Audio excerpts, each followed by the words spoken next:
Hello, I'm LisaKay. And I'm Taylor Cole Longacre. And this is Intentional Talk. This is a show that cares and brings positives to the air. Well, I imagine many of you may recognize Maymi. Yep. He's our guest today because he's radio talk show host on 570 AM KLIF in the Dallas-Fort Worth area. He's a CEO, an entrepreneur, a Maverick, noted 10-time author. He's a speaker, sales psychology, and persuasion selling expert. And he's a recruiter. Yes. And he's fit. So he's got all sorts of things in his background. So we're going to have a good time today talking with our friend Maymi. Welcome, Jay. Yes. Thanks for having me. Appreciate you having me on your show. Yeah. Okay. This is going to be good, LisaKay, right? Yes, it is. It is. All Yes, right. absolutely. The one word I think of when I think of you, Jay, is thrive. Mm-hmm. Now, where did that thrive vibe come from? How did you start this incredible movement? Yeah. And I know people maybe struggle. So how did you get all this together? You know, I think we become products of our own environment, and they either push us to greater limits or greater heights, or they just kind of keep us in that place where we feel sorry for ourselves. And my upbringing early on was pretty meager. I mean, I grew up in Spanish Harlem in a place called El Barrio in New York City. And I come from a home where we were adopted. I have a twin brother. We were adopted. And so this was in the 60s. So it was very difficult to grow up in the 60s in a barrio with parents that one parent had 3 jobs and the other parent had to stay home to raise us. So we didn't have a lot of the nice things that other kids had. So as a result of that, you know, you sort of figured out ways to do things, like extracurricular things in order to be able to buy things. And my entrepreneurial spirit really started at that point.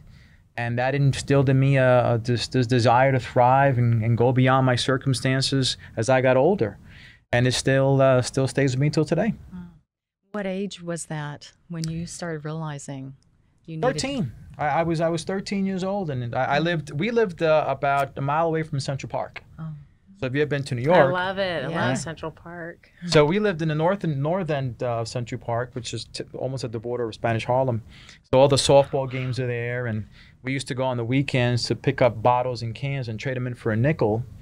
And that was the way that I was able to buy the Jordache jeans and the Nike sneakers and the Pumas and the Adidas. Entrepreneur. Yeah. But that really stirred in me this desire and recognition that there are ways that you can succeed and thrive if you look for ways. And that was my first realization of that. And ever since then, I've always looked for ways to better myself and do something special. That's wonderful. What was it that inspired you early on to make that difference in your life? You know, I think when you grow up in a difficult situation, the one thing you realize early on is that you don't want your family to go through that experience. And there were some great learning experiences and some great moments that I wouldn't trade for anything in the world, but you realize that there's always something better. And I had a choice to make. Even at I was a teenager, I can continue the trajectory that everyone in my neighborhood was on, or I could look beyond that and see what else could I do once I get out of this mindset and this environment. And I chose to do the latter. What inspired you during that time? Were there things that you were seeing on TV, or was it your walks through Central Park and seeing the cars? What was it that said, you know what, the life I'm in right now, I don't want this any longer, I want something better? What was that visualization? You know, that's interesting because there was none of that in my immediate surrounding. So, you know, you grew up in Spanish Harlem, you become you quickly realize that if you don't change, you become a product of that environment.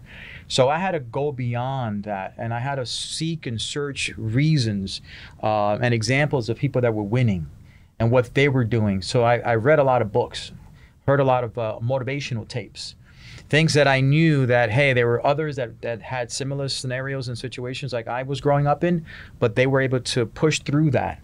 And I think that instilled in me a hunger and a drive to continue to seek that better world, better existence, better living that I knew was out there. Wow, that to some that would seem like hard to do unless you had a visual mentor. And you, it seems like you kind of picked yourself up through reading and through other people that are succeeding and brought yourself through it. Well, there's no amazing. shortage. Yeah, there's no shortage of people and content and resources and messages and books and video, especially these days, right? Right. To break free from your environment if you really desire to. That's the key. You have to have the desire to. What brought you to Texas? Oh, that's a great question. One, there's up until about 2 weeks ago, no snow.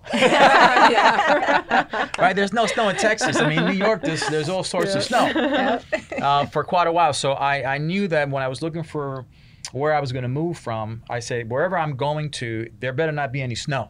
Right, so we got a little bit, a couple weeks ago, it's no big deal. So there was certainly no snow out here. I was kind of avoiding that weather change. And there's no state tax in Texas. That's right. We know Not it. yet, Right. anyway. So I said, well, no state tax and no snow. Yeah. That's a pretty good place for me to go. And the potholes, there aren't any potholes in Texas. Well, At least we not try. up here. Good roads, good schools. Yeah. Infrastructure is That's great. right. That's right. There's all sorts of You can get potholes in anywhere. New York. Oh, yeah. I bet. Yeah. I've never been to New York. What? That is- Really? yeah, it's You okay. should. My buddy goes. Yeah, Let's yeah. go. You Let's need to go. go. You need to go. Yeah. You need to experience it and Yeah. say that I've been there, take the pictures and all of it. What's the best time of year? Taylor? That's a tough one. I like the fall. She's I a love travel seeing, gal, so- Yeah, I Right, love yeah. seeing the fall colors change. That's what I hear. And I have a full agenda of things that I always must do. I've got to get my black and white cookie. I like to go to Famous Original Ray's, get pizza. That's right. That's right. There's just things that I really enjoy. Back in the day, my husband and I were on the Jay Leno show. Oh, wow. And they I were on love David it. Letterman, No way. I like to go to the, like just all the talk show stuff. I love those kinds of things. So, yes. It really depends because if you want to see the Christmas lights, then you go during the holiday time. It's That's magical. the coldest. If you go in the summertime, you get a chance to see the ball games and things you can't see in the winter. But then you're dealing with the summer, hazy, hot, humid days of New York. That wouldn't help my Texas hair. Right. Right. And it wouldn't do your hair too good in that one. No. Right. So it all depends. But the fall is probably the best time to go get a little bit of both. Yeah. Okay. Oh. All right. Now, your education is just incredible as well. And so tell us about that. Yeah. It's interesting. I went to school for psychology and behavioral sciences, but I actually wanted to be an actor. I was taking these courses, and while I was taking these courses, I was running down to Broadway to do go-sees and auditions, and I was able to land a few small parts. But I realized early on that, boy, that starving artist, that starving waiter story, it's the real deal. I mean, it's the real deal. So it got to the point that I had to decide, okay, what am I going to be serious about here? What am I really going to pursue in my life? And then that acting and sort of took a backseat. And I started to get real serious about my academics. And so psychology was part of that, behavioral science was part of that. But I really learned what I know today, apart from the academic part of it, was really the in the trenches experience. And I believe experience is the best teacher, right? Yes. And long before I was learning that stuff that I was learning in the classroom, I was learning it in the streets, the psychology, the selling, the persuasion techniques. Makes sense. I had no choice. I had to learn it in the streets. Oh, yeah, Spanish Harlem, you did. You have to learn it. Yeah. But it was nice to be able to combine the academics with the actual real life experience. And I think that's part of the reason why today I'm resonating with a lot of people on that level. You've been in the career industry for what, 33 years? I've been an entrepreneur since 13, but I've been sort of in financial services, which is what my primary business has always been since I was 21 years old. Okay. Speaking, writing, that's been my passion for the last 15 years. And talking about writing, you've published how many now so far? My 11th book comes out in about 2 weeks called Thriveology. Okay. Thriveology. Thriveology it's a great book. It's one of these, it's a collaboration, really a collection of what I've been doing the last 4 or 5 years, which is compiling, action-stoking, thought-provoking phrases and quotes, and really now putting it in a book format with graphics that my wife, who's an incredible partner of mine, in very nice graphics that she's been able to design. So I'm excited about it, and I'm looking forward to getting it out there pretty soon. Okay, now is this it? No, this is a actually, different book. right? So He's this got one 10 here, books, y'all. You know. this book here actually, it's great. This has been my bestseller, and I wrote it for myself. It's interesting. I never meant this book to and to have the impact that it's had so far, because I wrote it for myself. This book is called Battling Invisible Enemies, and is really facing your inner struggles, what I call the head trash. Which we have them every day. We have them every day, folks, and it's tough to perform at any peak level if you're dealing with the stuff that's going on between your two ears. So I wrote this book for me, and it turned out that it's helped so many more people than I thought it would. It's been my bestseller, and I just came out with the second edition, added some more content to it, and some visuals to it, beefed it up a little bit, and hopefully it makes another impact for others in the future. Oh, I love that. Battling Invisible Enemies. How can they find your books? They can find my book at my website, djmaymi.com. Okay. Wonderful. Yeah. Now, I can imagine you talk about rescuing yourself, but then you also can take people on a personal search and rescue mission. What does that look like? It sounds complex, and he's a fitness guy, but what does that look like? You know, the whole idea of a personal search and rescue mission really came from a blog that I wrote about a year ago, and it was when I identified just dealing with people throughout the last 35 years of my life, right? That's all I've done when I've dealt with people in one capacity or another, that we become our own worst enemies. Right, we sort of get into a place that we get so funked out that we go into a nosedive pretty quickly. And a search and rescue mission is when you realize, hey, I'm going down, and I need to go get some help. I need to call for backup here. I need to make sure that I've got people in my circle that I can count on, that won't condemn me, that won't put me to shame, that won't demean me when they hear what's going on in my life, whether it's personally, financially, fitness-wise, my relationship, my spouse, my business, or whatever. I need a search and rescue mission. And so many of us, especially post-pandemic and just all the things that come up in our lives, especially recently, though, a number of our friends have been battling mental health issues and depression. This is timely, as always, Jay. It is. I mean, this it's funny when I get asked to speak oftentimes on multiple different stages. I know this is usually not one of the topics they want me to talk about because it's just not sexy, right? You don't bring in a keynote speaker to talk about depression. It's not a sexy topic, but it's where people are living today, and to thrive in any capacity, you have to learn how to deal with that. Yeah. You know, we've touched on this before, Taylor and I, and that's why we have Intentional Talk, is we want to bring more positives to the air, more positive speakers such as yourself. So yeah, I think it's a perfect time, you know, to at least talk about it a little bit. Really is. Now I want to hear one of those quotes. You've got so many good motivational quotes, and I stalked your LinkedIn a while back because I'm like, this is good stuff, and y'all should too.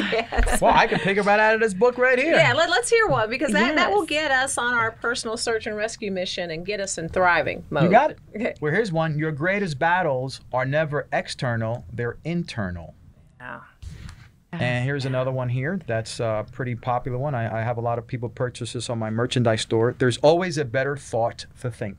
There's always a better thought to think. I love that. That's a nice one. Stealing that one.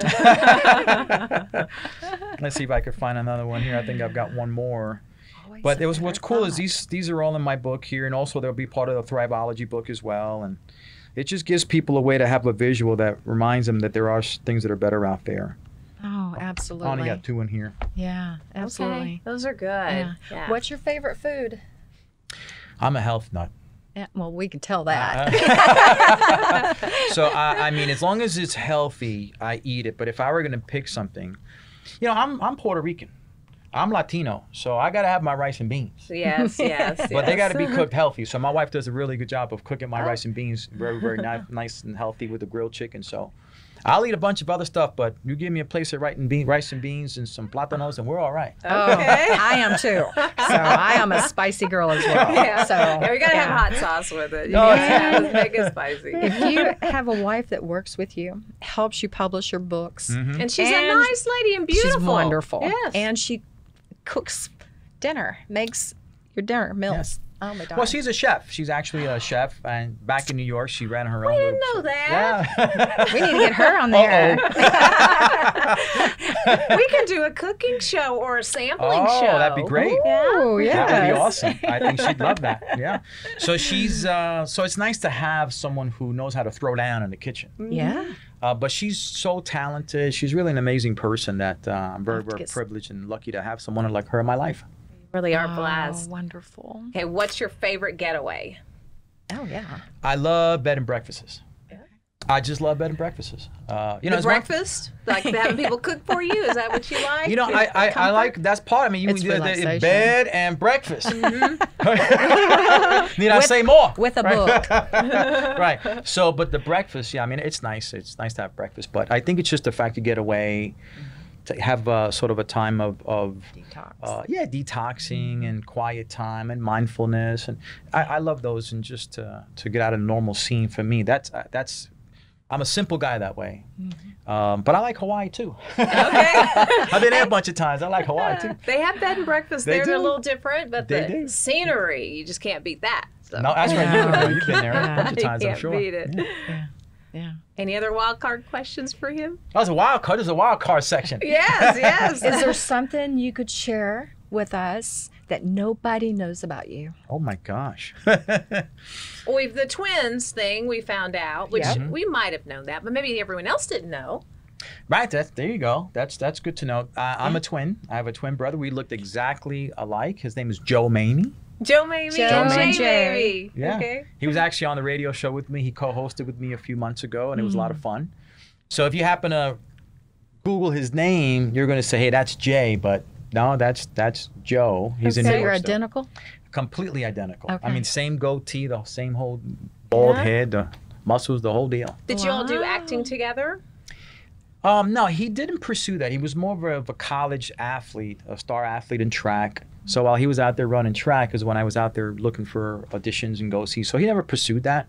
But he's quite the guy himself. He's quite the guy in real estate. Is he in Texas as well? He's in New York. Okay. Yeah, he came out to visit here a few months ago, and Hope it wasn't during the ice.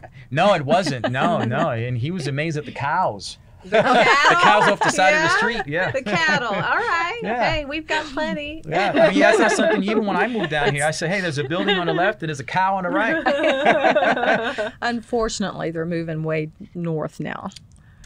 Versus you used to find them you could find them off of Preston Road Really? back in the day. Yeah. Wow. Yeah. Wow. They're here in Texas. For Yeah. all of our listeners who aren't in Texas, we do. We have plenty of cattle, and I have a horse pasture near my house, and so we. Yeah, I just learned that. Yeah. Yeah, I'm getting used to that now, but it was pretty odd being here. My 2.5 years I've been here, and it was pretty odd thing driving, and you see all of a sudden Longhorns on the right and llama, and all of a sudden there's a gas station on the left. Exactly. So, but I'm kind of used to it now. Oh, It's cool. yeah. Now, you have some interesting tips, and I meant to ask you about this before. Novices versus ninjas. And Yes. so you guys know my I wanna hear husband this. is a ninja warrior contender, and so we use the word ninja all the Oh, wow. time. So I love that. I see ninja as a compliment. Mm-hmm. What's the difference in your mind between novices and ninjas? That's a great question. I think that a novice, there's first of all, there's a huge difference between a novice and a ninja. The challenge I think with that is that most people have the potential to be ninjas, but somehow they feel more comfortable trafficking as a novice.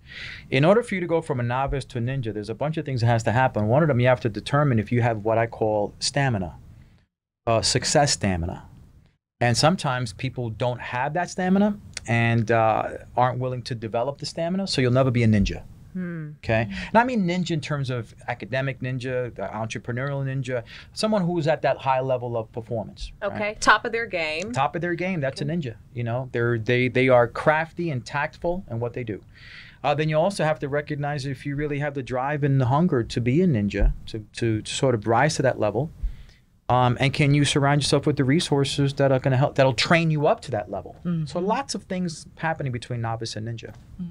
Well, the right friends, the right people and influences can make a huge difference. A It huge, sounds like huge you difference. saw that right away, Jay, to get out of the environment that you were in and get to a place where you could be influential, you could be influenced, you could be motivated every day. Absolutely. And again, that's part of making that decision where it all begins. You're either going to settle or you're going to succeed. And the choice is yours. Yeah. Settle or succeed. Yeah. Thrive. Right. Thrive. That's what thriving is about. My word for this year is stretch. Stretch. Oh, I like that. All I love right. it. I like Stretch. that. I can see it too. Well, I was going to ask him Yeah. for a fitness tip, and looks like that could be one of them is stretch. Yes. Yeah, but you can stretch and go back to bed too. That's right. I stretch. Yeah, right. Yeah, I just Stretching, stretched. yeah. Oh, let me turn over. Let me go stretch for that extra plate of food. That's not what I mean. That's not what she's talking about. That's good to know. Your word is stretch. Mm-hmm. Do you have a word each year? Do you do a focus word? You know, I don't have a focus word. And by the way, one of the things I wrote about recently, I talked about on my radio show, was the fallacy of a New Year's resolution. Yeah. Because I think you can live every day as if it's a New Year's resolution, right? You don't have to wait for the turn of a clock on the calendar date to realize, okay, I'm going to change. You can do that every single day. Yep. So I don't have a word because I live it every day. That's good. Yeah. Well, Jay, it has been wonderful having you. Thanks. Thank you for sharing your time. In January, you shared your time with us in Fellowship Power Lunch, and we are blessed by you again today to be with us here on Intentional Talk. Well, thank you. I appreciate being here. Appreciate the invitation. And remind everyone, how can people find you? Yeah. Excellent. Well, they can go to my site, the jmaymitalkshow.com. That's the first thing, the jmaymitalkshow.com. You could also go to my regular site, thejmaymi.com. You'll find all of my blogs, videos, content on there. Great ways to reach out to me. And your store too, right? And my store's on there too. I've got a merchandise store with all sorts of goodies that I think will make great items for purchase to help you keep in that, stay in that thrive-minded mode throughout the course of the week. Yeah, those positive quotes that you can purchase and keep in front of you every day. Absolutely. They do make a difference. It makes a difference. It really does. And we need that. We desperately need that positive influence in our lives every day, Now more than ever. now more than ever. Well, thank you for joining us. This has been a good time, hasn't it? Yes. Want to be reminded to stretch. Yes. Right? Intentional, live with purpose. Yeah, now I want some beans and rice. Yeah. Oh, yeah. Some I go for salsa. some right now. Yes. Okay. We need to call your wife. Get her here. And shout out to her. She is so lovely and Yes. really helped us out. Yes. Yes. Well, this has been Intentional Talk with LisaKay and Taylor. Be sure to check out our show anywhere you get your podcast. Also on my channel on pray.com, on the Awaken Podcast Network, and on Life Network for Women. We've got lots of places where you can find this show. But be sure to tune in with us each week. Thank you.